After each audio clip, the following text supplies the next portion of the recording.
Hi everyone, welcome to my YouTube channel. कैसे हैं आप सभी? आई होप आप सभी अच्छे होंगे। वीडियो को स्टार्ट करने के पहले बता दूं कि हमारा जो नया ऑफलाइन एंड्रॉयड का बैच है वो 5 अप्रैल से स्टार्ट हो रहा है। अगर किसी को भी एंड्रॉयड की basic to advance offline training लेनी हो तो नीचे दिए गए नंबर पर कॉल करके आप अपनी सीट को बुक करा सकते हैं। चलिए वीडियो को स्टार्ट करते हैं। आज मेरे पास है एक Redmi का 13C मॉडल, देख सकते हैं आप। और इस फ़ोन के अंदर प्रॉब्लम ये है कि इसके अंदर नेटवर्क नहीं आ रहा है। ठीक है, सिम तो डिटेक्ट हो रही है लेकिन नेटवर्क नहीं आ रहा। मैं आपको आज बता रहा हूँ कि जब भी कोई नेटवर्क का फॉल्ट आए तो उसको स्टेप बाय स्टेप कैसे डायग्नोसिस करना है, ये चीज़ चलिए हम देखते हैं। सबसे पहले जब भी कोई नेटवर्क का फॉल्ट आए ना तो आपको सेटिंग में जाना है। ठीक है, और पहले आपको ये देखना है नेटवर्क में जाके कि सिम डिटेक्ट हो रही है कि नहीं। ये सबसे इम्पोर्टेंट है।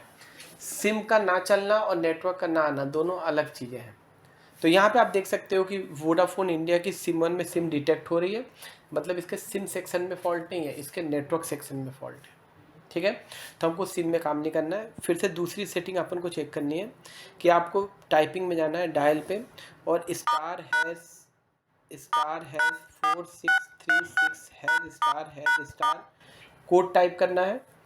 कोड टाइप करने के बाद आप देख सकते हैं कि इसके अंदर आ रहा है फ़ोन इन्फॉर्मेशन 1, फ़ोन इन्फॉर्मेशन 2। तो आपने सिम 1 में सिम इंसर्ट कर रखी है तो फ़ोन इन्फॉर्मेशन 1 हम क्लिक करेंगे और जैसे ही आप क्लिक करोगे तो नीचे आप देखो मोबाइल रेडियो पावर लिखा आ रहा है और ये ऑन है। कई सारे फ़ोनों में मोबाइल रेडियो ऑफ होता है और अगर यहाँ पे मोबाइल रेडियो ऑफ हो गया तो आपको इसके प्रोटोकॉल लाइंस पे VIO 1.8 की लाइन पे और उन हार्डवेयर्स पे काम करना पड़ेगा जिस पे प्रोटोकॉल के थ्रू कंट्रोल हो रहा है। तो अभी इसका रेडियो ऑन है तो वो सब चीज़ें करने की ज़रूरत नहीं है। ठीक है, तो कभी भी नेटवर्क का फॉल्ट आए तो सबसे पहले सिम चेक कीजिए, सिम डिटेक्ट हो रही कि नहीं। दूसरा, आप सबसे पहले चेक कीजिए कि इसका रेडियो ऑन है कि ऑफ है, तो इसका रेडियो ऑन है। और तीसरा स्टेप आपको फॉलो करना है कि आपको फिर से सेटिंग में जाना है। सेटिंग में जाने के बाद अबाउट फ़ोन में जाना है। उसके बाद आपको डिटेल्ड इन्फो एंड स्पेसिफिकेशन में जाना है और यहाँ पे आप देखेंगे तो बेसबैंड वर्जन लिखा हुआ है। कई सारे फ़ोनों में बेसबैंड वर्जन अननोन होता है, लेकिन इस फ़ोन में आप देखिए बेसबैंड का वर्जन शो कर रहा है, कुछ नंबर्स और अल्फ़ाबेट शो कर रहा है। इससे पता चलता है इसका बेसबैंड ठीक है।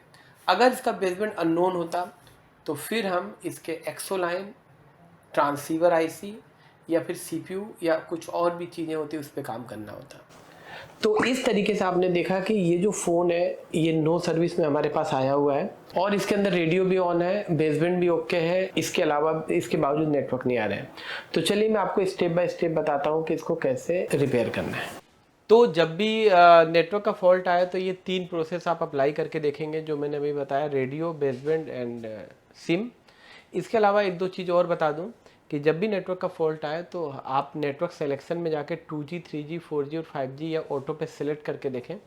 कई बार कई सारे फ़ोनों में 4G आता है और 2G, 3G नहीं आता है, या 2G, 3G आता है, 4G नहीं आता है, तो फिर उससे रिलेटेड हम PA में काम करते हैं।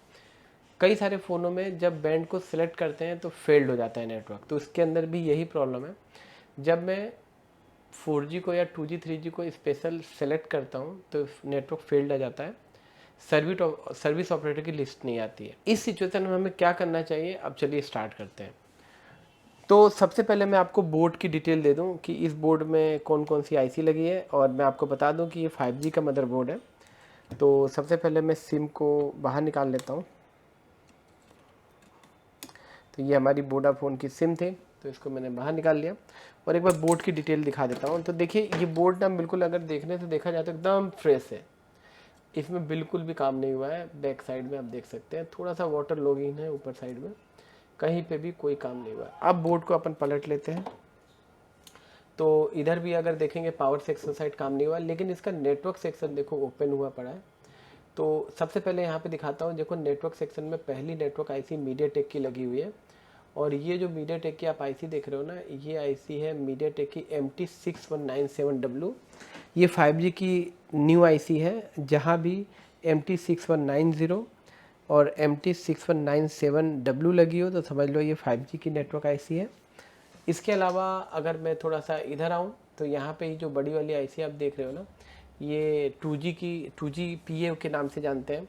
कई लोग इसको एंटीना स्विच के नाम से जानते हैं और कई बार फैम मॉड्यूल के नाम से जानते हैं। तो ये आईसी की डिटेल थी। 4GPA पीछे लगा है सील्ड के अंदर, लेकिन आपने एक चीज़ गौर किया कि यहाँ पे एक आईसी थोड़ी सी डैमेज सी दिख रही है, आप देख सकते हो। ये थोड़ी सी जली हुई आईसी है, देखो यहाँ पे ये जली हुई आईसी है। तो हम और देखो यहाँ पे भी ना बोर्ड थोड़ा सा ना यहाँ पे ना डैमेज है, बर्न है बोर्ड, किसी रीजन से ये जल गया है। और ये आपका एंटीना की वायर लगती है और ये है आपका RF स्विच। तो इसमें हल्का फुल्का देखो यहाँ पे काम हुआ पड़ा है, आप देख सकते हैं। तो ये आईसी जली हुई है, तो आपको ऐसा लग रहा होगा कि यही आईसी ख़राब है जिससे कि नेटवर्क का फॉल्ट आ रहा है। तो मैं बता दूं कि जब ये फ़ोन मेरे पास आया था तो उस सिचुएशन में नो सर्विस में था और मैंने भी यही नोटिस किया कि ये आईसी डैमेज थी, बर्न थी, और मुझे भी लगा कि इस आईसी के ख़राब होने से ही नेटवर्क का फॉल्ट आया है इसमें। लेकिन मैं आप लोग को बता दूं कि ये जो आप आईसी देख रहे हो ना, इसको DP-DT स्विच के नाम से जानते हैं। एक स्विच आता है SPD और एक आता है DP-DT। DP-DT का फुल फॉर्म होता है ड्वेल पोल ड्वेल थ्रू, ठीक है। और डेफिनेटली इसी आईसी के ख़राब होने से ही इस फ़ोन में नेटवर्क का इशूज़ आया है, ठीक है। तो आज मैं आपको कंप्लीट एक्सप्लेन करने वाला हूँ कि DP-DT स्विच क्या होता है या SPD-DT स्विच क्या होता है। कई बार जब नेटवर्क का फॉल्ट आता है तो आप नेटवर्क आईसी को बदल देते हो, जिसको आप WTR या SDR बोलते हो, 2GPA को भी बदल लेते हो, 4GPA को भी बदल लेते हो, APT आईसी को भी बदल लेते हो, CPU भी रिवॉल्व मार देते हो, लेकिन फिर भी नेटवर्क नहीं आता। तो आज मैं एक बहुत इंपॉर्टेंट टॉपिक के बारे में बात करने वाला हूँ। हालांकि इस फ़ोन को ऑलरेडी मैं रिपेयर कर चुका हूँ, लेकिन ये इन्फॉर्मेशन आपके लिए बहुत यूज़फुल होगी, इसीलिए मैंने इस टॉपिक के बारे में वीडियो बनाने को सोचा। तो चलिए पहले मैं आपको ना SPD-DT स्विच को एक्सप्लेन करता हूँ क्या होता है। तो यहाँ पे आप देखिए कि SPD-DT क्या होता है। देखिए अगर आप नॉर्मली देखेंगे तो यहाँ देखिए थोड़ा सा, ये यहाँ पे वायर लगती है, ये वाला, इसको हम मेन एंटीना तार यहाँ पे लगाते हैं, मेन एंटीना वायर बोलते हैं इसको, ठीक है। और ये सिग्नल, ये जो वायर है देखो यहाँ से होते हुए इसकी लाइन ना इसी आईसी पे जा रही है, देखो यहाँ पे जा रही है, ठीक है। तो एक प्राइमरी एंटीना तो आपका ये हो गया, हर फ़ोन में आपको देखने को मिलेगा, इसको बोलते हैं प्राइमरी एंटीना, ठीक है। इसके बाद हम थोड़ा सा ऐसे ऊपर जाते हैं ना, यहाँ पे जाते हैं, यहाँ पे तो एक एंटीना देखो यहाँ पे लगा है, ये वाला। तो इसकी लाइन देखो यहाँ से होते हुए इस पे जा रही है, ठीक है। और फिर यहाँ से होते हुए अगर आप ध्यान दोगे, ठीक है, यहाँ से होते हुए यहाँ पे आ रही है, ठीक है। और एक एंटीना यहाँ लगा है, देखो यहाँ पे, ये वाला देख रहे हो, ये एंटीना, ये वाला। तो सबसे पहले मैं बता दूं कि हमारे मोबाइल फ़ोन में ये वाला वायर यहाँ पे कनेक्ट होता है, इसको हम बोलते हैं प्राइमरी एंटीना। तो आप देखो यहाँ से ये लाइन निकल के यहाँ से होते हुए, यहाँ से होते हुए इसी आईसी के अंदर जा रही है जो बर्न है, ठीक है। इसको हम DP-DT स्विच बोलते हैं। मैं आपको पूरा एक्सप्लेन करूँगा, आप बस देखते जाओ। और यहाँ पे देखो एक लाइन और आ रही है, यहाँ पे देखो ये एंटीना ऊपर लगा है, देखो यहाँ पे ये वाला, ठीक है। तो इस एंटीना से ये लाइन यहाँ से होते हुए इस RF स्विच पे आ रही है और फिर यहाँ से होते हुए ये इसी आईसी में आ रही है। तो आप देखो ये जो DP-DT स्विच है, इसमें दो एंटीनास कनेक्ट हैं। जो नीचे वाला ये जो एंटीना है ना, ये वाला, ये मेन एंटीना है, ठीक है, जो नीचे सबबोर्ड का तार लगता है। और जो ये ऊपर वाली लाइन आ रही है ना, वो DRX का एंटीना है, डाइवर्सिटी नेटवर्क। दो एंटीनास किसी भी फ़ोन में होते हैं, एक को बोलते हैं DRX, एक होता है प्राइमरी एंटीना। तो इसीलिए इसको बोलते हैं ड्वेल पोल, मतलब इस आईसी का दो पोल है, देखो यहाँ पे, एक यहाँ से इनपुट हो रहा है और एक यहाँ से इनपुट हो रहा है। आप इसको समझिए, मैं बहुत अच्छे से समझाऊंगा इसको, इससे क्या फॉल्ट आता है मैं बताता हूँ। तो इसके लिए ना मैंने एक ब्लॉक डायग्राम डिज़ाइन किया है, थोड़ा ध्यान से देखिएगा। यहाँ पे मैं जाऊँगा ना तो देखो यहाँ पे मैंने एक ब्लॉक डायग्राम मैंने डिज़ाइन किया है। इसमें मैं समझाने की कोशिश करूँगा कि ये कितना इंपॉर्टेंट है किसी भी फ़ोन को रिपेयर करने के दौरान नेटवर्क सेक्शन। इसको DP-DT स्विच बोलते हैं, ड्वेल पोल यानी दो इनपुट और ड्वेल थ्रो यानी दो आउटपुट, इसीलिए इसको DP-DT बोलते हैं। इसकी जगह एक SPD-DT स्विच भी आता है, उसको बोलते हैं सिंगल पोल ड्वेल थ्रो, मतलब एक इनपुट दो आउटपुट। तो ये वाला जो स्विच है, दो इनपुट है और दो आउटपुट है। तो यहाँ पे देखो ये जो स्विच है बेसिकली 10 पिन का स्विच है। अगर आप इसको नॉर्मली अगर ऐसे करके देखोगे, निकालोगे, तो यहाँ पे 1 2 3 4 और 2 पिन इधर है, तो टोटल 10 पिन का स्विच है। और इसी के बर्न हो जाने से नेटवर्क नहीं आ रहा। तो मैं बताऊंगा क्यों नहीं आ रहा, ठीक है। यहाँ पे फिर से आते हैं। तो देखो इसके पिन नंबर 2 में DRX का एंटीना कनेक्ट होता है, ठीक है, और इसकी पिन नंबर 8 में मेन एंटीना की लाइन कनेक्ट हो रही है, आप देख लो, ठीक है। तो 2 इनपुट हो गए, जिसको हमने बोला डबल पोल। अब डबल थ्रो की बात करते हैं कि इसका आउटपुट निकल के जाता कहाँ है। तो देखो एक लाइन इसकी चली जाती है DRX IC पे, यहाँ पे देख सकते हैं, यहाँ पे DRX IC पे चली जाती है, और इसकी जो दूसरी लाइन है वो निकल के 2GPA पे चली जाती है। अब आपके मन में आ रहा होगा कि ये IC लगी क्यों है, क्या काम करती है, कि इसके ख़राब होने से क्या फॉल्ट आता है। तो मैं आपको बता दूं कि ये SPDT और DPDT स्विच जो होता है ये हर फ़ोन में आजकल आपको देखने को मिलेगा। अब इसका फंक्शन हम समझते हैं। ये जो स्विच होता है इसको पावर IC से एक 1.8 वोल्ट की सप्लाई आती है, जिसको LTVFE 2.8 वोल्ट जाना जाता है। इसी से ये स्विच ऑन हो जाता है, और CPU से इसका एक कंट्रोल लॉजिक होता है। CPU अपने लॉजिक को लो और हाई करके इस IC को कंट्रोल करता है। अब ये IC काम क्या करती है इसको भी हम समझते हैं। जो हमारा DPDT स्विच होता है ना, इसको हम मल्टीप्लेक्सर के नाम से भी जानते हैं। ये हमारे जो 2 सिग्नल्स होते हैं उनको रूट करने के लिए भी यूज़ किया जाता है। मैं एक एग्जांपल आपको समझाता हूँ। ये जो DPDT स्विच होता है ना, इसके अंदर एक जो मॉड्यूल होता है वो 2 सिग्नल्स को कंट्रोल करता है। जो DPDT स्विच होता है इसका यूज़ बेसिकली हम हमारे मोबाइल फ़ोन में जो 2 सिग्नल्स आते हैं, जैसे आपने देखा कि एक सिग्नल आ रहा था DRX से डाइवर्सिटी नेटवर्क के लिए, जो इंटरनेट एक्सेस करने में एक इम्पोर्टेंट रोल प्ले करता है, और एक मेन एंटीना था जो हमारा नेटवर्क के लिए यूज़ होता है। तो जो 2 सिग्नल्स आ रहे हैं उनको स्विच कराता है, जिससे कि हमें बेटर परफॉर्मेंस मिल सके नेटवर्क स्ट्रेंथ की। तो इसके बहुत सारे काम होते हैं DPDT स्विच के। अगर हमारे फ़ोन का DPDT स्विच ख़राब होता है तो उस कंडीशन में हमारे फ़ोन में कई बार लो सिग्नल की भी दिक्कत आती है और नो सर्विस की भी दिक्कत आती है। लेकिन DPDT स्विच के ख़राब होने से हमारे फ़ोन के अंदर रेडियो ऑन रहेगा, बेसबैंड ओके रहेगा, सब कुछ ठीक रहेगा, लेकिन फिर भी नेटवर्क नहीं आएगा। तो जो SPDT जो ये स्विच था, जो ये IC थी, इसको हम नॉर्मली हम मल्टीमीटर से नहीं चेक कर सकते कि काम कर रही है कि नहीं। इसका एक छोटा सा जंपर होता है, उसको हम बाईपास करके इसको टेस्ट कर सकते हैं कि ये काम कर रही है कि नहीं। तो इसके बारे में कुछ और चीज़ें मैं बताता हूँ। तो यहाँ पे आप देखो, ये जो DPDT स्विच है इसको काम करने के लिए पावर IC से 2.8 वोल्ट आती है। अगर ये लाइन ब्रेक हो जाती है या पावर IC से 2.8 मिस होती है तो ये DPDT स्विच काम नहीं करेगा, जिससे कि हमारा जो प्राइमरी एंटीना होगा और DRX का एंटीना होगा, हमारी सोर्स डेस्टिनेशन जो ICs है उनसे कम्युनिकेट नहीं कर पाएगी और नो सर्विस में फ़ोन चला जाएगा। इसका जो एक पिन होता है CPU से कंट्रोल होता है। CPU इसको लॉजिक हाई और लॉजिक लो करके इसके नेटवर्क की जो लाइनें होती है, जो एंटीना की जो लाइनें होती हैं, उनको आगे स्विच कराता है, एक दूसरे से क्रॉस या पैरेलली स्विच करता है। तो इस तरीके से ये काम करती है ये IC। तो नॉर्मली देखा जाए अभी तो ये IC आप देख सकते हो यहाँ पे डैमेज हो चुकी है। यहाँ पे देखिए ये डैमेज हो चुकी है। तो जब ये IC अगर मान लो डैमेज नहीं भी होती और नेटवर्क नहीं आता, तब भी आप इसको बाईपास ज़रूर करके चेक करें कि क्या इस IC के ख़राब होने से ही हमारे फ़ोन में नेटवर्क की दिक्कत है। इसको बाईपास कैसे करें वो अपन को देखना है। तो हम यहाँ पे सर्किट में जाएंगे, ठीक है, और यहाँ पे जाके और Xiaomi में जाना है, और एग्जैक्ट 13C तो है लेकिन थोड़ा सा सर्किट चेंज है। तो ये तो लगभग हर मॉडल में IC यूज़ हो रही है। तो मैं आपको दिखा भी देता हूँ, ये हार्डवेयर में जाके मैं दिखाता हूँ ये IC कहाँ लगी है। थोड़ा सा 13C से इसका लोकेशन चेंज है लेकिन सेम है।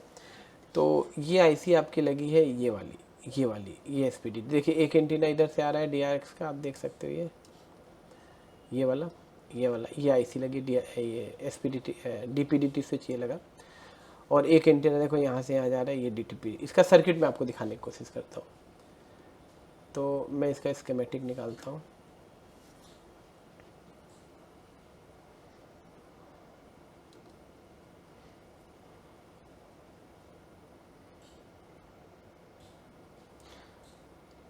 तो यहाँ पे मैं गया और इस DPDT को ऐसे मैंने कॉपी किया और यहाँ पे मैंने पेस्ट किया ये। ये है DP/DT स्विच देखिए। तो देखिए DP/DT स्विच की पिन नंबर 10 पे 2.8 वोल्ट की सप्लाई आती है इनपुट, जिससे ये स्विच ऑन होता है। एक पिन यहाँ पे ग्राउंड होती है, बची 8 पिन। एक यहाँ पे भी ग्राउंड है, यहाँ पे भी ग्राउंड है और यहाँ पे भी ग्राउंड है, बची 5 पिन। तो आप देख सकते हैं कि एक पिन CPU कंट्रोल करता है, एक पिन से लॉजिक से, या CTRL लिखा है। इसी से इस IC को पता चलता है कि सिग्नल को स्विच कब करना है। यहाँ पे आप देखो RF एंटीना DRX लिखा है, मतलब DRX IC का ये आउटपुट यहाँ से निकल के DRX IC पे सिग्नल जा रहे हैं। और यहाँ पे RF एंटीना TRX है, यहाँ पे TRX के लिए सिग्नल निकल के जा रहे हैं। और यहाँ पे देखो लिखा है DRX DP/DT, DRX DP/DT। 2 input होता है और 2 आउटपुट होता है। तो मैं आपको दिखा देता हूँ, देखो इनपुट कौन सा है। तो यहाँ पे देखो ये लाइन आपकी एंटीना पे जा रही है, देखो यहाँ पे ये एंटीना स्विच पे देख रहे हो। तो ये जो DRX का एंटीना है, ठीक है। DRX का एंटीना मतलब कौन सा एंटीना है, ये ऊपर वाला, जो ये वाला एंटीना, ये वाला, ठीक है। और ये नीचे लिखा ना RF एंटीना TRX। तो इसको अगर अपन कॉपी करते हैं और पेस्ट करते हैं, तो ये जहाँ पे वायर लगती है ना, ये वाली लाइन है, जो हमारी तार लगती थी, ये वो वाली लाइन है, मतलब ये वाली, ये यहाँ पे, ठीक है। तो 2 इनपुट होते हैं इस IC के अंदर। आप देख सकते हैं कि इस IC के अंदर 2 इनपुट हो रहे हैं, यहाँ पे 2 इनपुट हो रहे हैं और यहाँ से देखो 2 आउटपुट निकल रहे हैं। तो देखो ये वाला जो आउटपुट है ना, ये वाला ये DRX IC पे जाएगा और ये जो आउटपुट है ये 2GPA पे जाएगा, ठीक है। तो ये बीच का एक मॉड्यूल है। अगर ये मॉड्यूल ख़राब हो गया तो जो एंटीना है इसकी लाइन ब्रेक हो जाएगी और आपके फ़ोन में नो सर्विस का फॉल्ट आ सकता है, ठीक है। इस मॉड्यूल को काम करने के लिए यहाँ पे एक 2.8 वोल्ट की सप्लाई चाहिए और CPU से इसका कंट्रोल चाहिए। अब राइट नाउ ये हमारे फ़ोन में जल चुका है, आप देख सकते हैं ये यहाँ पे डैमेज हो चुका है, ये डैमेज हो चुका है यहाँ पे। तो या तो आप इसको नया लगाओ, अगर मान लो डैमेज नहीं होता, जैसे मान लो कोई दूसरा फ़ोन होता है इसमें डैमेज नहीं होता, तो एक बार ज़रूर आप इसको बाईपास करके देखो। क्यों, काफ़ी बार इसके ख़राब होने से भी नेटवर्क का दिक्कत आता है। अब हमारे पास तो कोई ऐसा टूल है नहीं कि इसका इनपुट आउटपुट की सिग्नल की स्ट्रेंथ चेक करके हम पता कर लें ठीक है कि नहीं। तो इसका आप बाईपास करके देख लो, अगर सिग्नल आ जाता तो आप इसको रिप्लेस कर सकते हो। तो इसको बाईपास कैसे करें, तो कोई भी फ़ोन आता है, देखो सिंपल है बाईपास इसका। आप DRX वाला पाथ मत बाईपास करो, ये सेकेंडरी पाथ होता है, सेकेंड एंटीना होता है, इसको छोड़ दो। आप जो प्राइमरी लाइन है, देखो यहाँ पे प्राइमरी लाइन, इसकी पिन नंबर 8 से जो निकलती है, तो इसके ट्रैक में देखो यहाँ पे ना एक कैपेसिटर लगा है, आप ध्यान से देखो, ठीक है। तो आप या तो इस कैपेसिटर को ढूंढो और इसके जो अपोजिट वाली लाइन है, यहाँ से एक जंपर उठा के, यहाँ से एक जंपर उठाओ, ठीक है। और यहाँ से एक जंपर उठा के, और ये लाइन आगे यहाँ से आउट होके जाती है आगे, यहाँ पे इस कैपेसिटर पे लगा सकते हो। इस कैपेसिटर से उठा के इस कैपेसिटर पे मार दो, तो ये सिग्नल आपका डायरेक्ट बाईपास हो गया। और अगर सिग्नल आ गया तो आप इस स्विच को चेंज करना ज़रूरी है, आप ऐसे जंपर मार के नहीं छोड़ सकते, ठीक है। तो इस तरीके से हम जंपर मार सकते हैं। तो मैं आपको दिखाता हूँ कि जंपर इसका कहाँ से कहाँ लगेगा, सिंपल सा लॉजिक है। तो आपको एक जंपर यहाँ से इस कैपेसिटर से उठाना है। तो कैपेसिटर कहाँ लगा है, C6112, यहाँ पे कॉपी किया मैंने और यहाँ पेस्ट करूँगा। तो मैं आपको बता दूँ कि ये जो क्या बोलते हैं, ये जो मॉडल है जो मैंने आपके सामने खोल रखा है, इसके सर्किट में और जो बोर्ड है मेरा उसके सर्किट में कुछ डिफरेंसेस हैं, ठीक है। इसीलिए ये जो कंपोनेंट है एग्जैक्ट लोकेशन पे हो सकता है ना मिले, तो हम जंपर एक जगह से उठा सकते हैं। कहाँ से पता है आपको, हम जंपर डायरेक्ट यहाँ से उठा सकते हैं, यहाँ से उठा सकते हैं। जैसा कि मैंने देखो लगाया भी हुआ है, मैं आपको दिखाता हूँ, रुकिए। ये यहाँ से आप जंपर उठाइए, यहाँ से एक जंपर उठाइए, ठीक है, क्योंकि हमको सिर्फ टेस्ट करना है। या फिर हम यहाँ से भी उठा सकते थे, यहाँ से, ठीक है। तो आपको किसी सर्किट की जरूरत नहीं है, आप यहाँ से एक जंपर उठाइए या यहाँ से एक जंपर उठाइए और यहाँ से जंपर उठा के देखो ये सिग्नल यहाँ से होकर इस पे जाते हैं, फिर ये स्विच करता है सिग्नल को, फिर 2GPA में जाते हैं, ठीक है। तो क्यों ना हम यहाँ से एक जंपर उठा के डायरेक्ट 2GPA पे भी सोल्ड कर देते हैं, तो ये इसका काम खत्म हो जाएगा इस स्विच का। और अगर सिग्नल आ गए तो हम इस स्विच को रिप्लेस कर सकते हैं। तो PA सेम है, तो PA की पिन आप देख सकते हैं कौन सी पिन पे। तो देखो यहाँ से सिग्नल आउट होके और PA की किस पिन पे जाता है, बस आप ये चेक कर लो। तो ये PA की किस पिन पे जा रहा है, देखो कॉइल से होते हुए पिन नंबर 22 पे जाता है। तो उसके पहले एक कॉइल एक कैपेसिटर पे भी जंपर मार सकते हैं या पिन नंबर 22 पे जंपर मार सकते हैं। तो यहाँ पे अगर मैं ध्यान से आपको दिखाऊं तो देखो यहाँ पे ये आप देख सकते हो, ये अपना डॉट है। तो यहाँ से 1 2 3 4 5 6 7 8 9 10 11 12 13 14 15 16 17 18 19 20 21 22 देखिए। तो देखिए मैंने जंपर यहाँ मारा था, ये 22 नंबर पिन है, या तो आप 22 नंबर पे मारो या यहाँ मारो, ये सेम ट्रैक है। तो हम एक जंपर लेंगे और इसको SPDT को हम DPDT को बाईपास कर रहे हैं। हमें DRX वाला नहीं कनेक्ट करना है, हम इसको भी कनेक्ट करके एक रिज़ल्ट देख सकते हैं कि रिज़ल्ट क्या है। तो यहाँ से मुझे पहले तो एक थोड़ा सा शोल्डर में लगा लूँ यहाँ पे। देखिए यहाँ से मैं जंपर उठाऊँगा यहाँ से, ठीक है। और तो यहाँ पे आपने देखा कि एक मैंने जंपर लगा लिया, ठीक है, ठीक है। तो इस तरीके से आपने देखा कि हमने ना इस स्विच को बाईपास कर दिया। आप देख सकते हैं ये सिग्नल यहाँ से निकल के पहले स्विच पे जाता और स्विच से निकल के यहाँ पे आता। DRX का सिग्नल भी हमारे यहाँ से होते हुए स्विच पे आता, ठीक है, यहाँ पे, और फिर यहाँ से निकल के फिर यहाँ शिफ्ट होता, स्विच होता है। तो कहने का मतलब ये होता है कि हमने इसको बाईपास कर दिया, ठीक है। तो इस तरीके से आपने देखा कि इस वीडियो में मैंने आपको सिर्फ बताने की ये कोशिश की है कि अगर कभी भी आपके पास नो सर्विस में फ़ोन आता है, तो अगर आपने network IC 4GPA 2GPA APT IC पे अगर आप काम कर चुके हो और उसके बावजूद नेटवर्क नहीं आ रहा है या लो नेटवर्क की भी दिक्कत आती है इससे, तो आजकल के सभी फ़ोन्स में, क्योंकि देखो आजकल सभी 5G फ़ोन्स आ रहे हैं, ये भी 5G फ़ोन है, 4 एंटीनाज हैं इसमें। तो ये SPDT स्विचेस या DPDT स्विचेस जो होते हैं वो एंटीना लाइन में ही लगते हैं। तो अगर ये डैमेज है तो बदल दीजिए या जंपर मार के चेक कर लीजिए, और अगर ये डैमेज नहीं है तो इनपुट की जो लाइन है, जो मेन एंटीना की जो लाइन है, उसको PA से बाईपास करके एक बार चेक कर लीजिए। DRX वाला बाईपास करने की ज़रूरत नहीं है। अगर सिग्नल आ जाते हैं तो नया DPDT स्विच लगा दीजिए, और उम्मीद है कि आपका फ़ोन ठीक हो जाना चाहिए, जैसे कि ये वाला फ़ोन ठीक हो गया। तो इस तरीके से इस वीडियो में मैंने जो बताने की कोशिश की है, मुझे पूरी उम्मीद है कि आपको ज़रूर समझ में आया होगा। तो चलिए दोस्तों, कमेंट ज़रूर कीजिएगा नीचे और बताइएगा कि ये वीडियो आपके लिए कितना यूज़फुल था। चलिए दोस्तों, फिर से मिलेंगे नेक्स्ट वीडियो में, तब तक के लिए आपका बहुत बहुत धन्यवाद।